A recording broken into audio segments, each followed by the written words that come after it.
Revenue $30 billion, പരസ്യങ്ങൾക്ക് ചെലവായത് വട്ടപ്പൂജ്യം. പറഞ്ഞു വരുന്നത് Sara fashion ബ്രാൻഡിന്റെ മാർക്കറ്റിംഗ് ബ്രില്യൻസിനെ പറ്റിയാണ്. അതിനായി അവർ കൈക്കൊണ്ട സ്ട്രാറ്റജികൾ എന്തൊക്കെയാണെന്ന് നോക്കാം. ഒരു ആവറേജ് ഫാഷൻ മോഡൽ 2 മാസത്തിനുള്ളിൽ പുതിയ ഡിസൈനുകൾ അവതരിപ്പിക്കുമ്പോൾ സാറ ഓരോ 2 ആഴ്ച കൂടുമ്പോഴും പുതിയ ഡിസൈനുകൾ കൊണ്ടുവന്നു.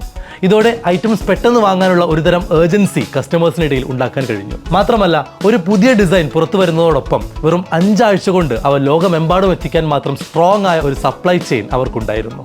പരസ്യങ്ങൾക്ക് വേണ്ടി ഒന്നും ചെലവഴിച്ചില്ലെങ്കിലും തങ്ങളുടെ സ്റ്റോർ ലൊക്കേഷൻ ചൂസ് ചെയ്യാൻ വേണ്ടി അവർ ഒട്ടും പിശുക്ക് കാണിച്ചില്ല.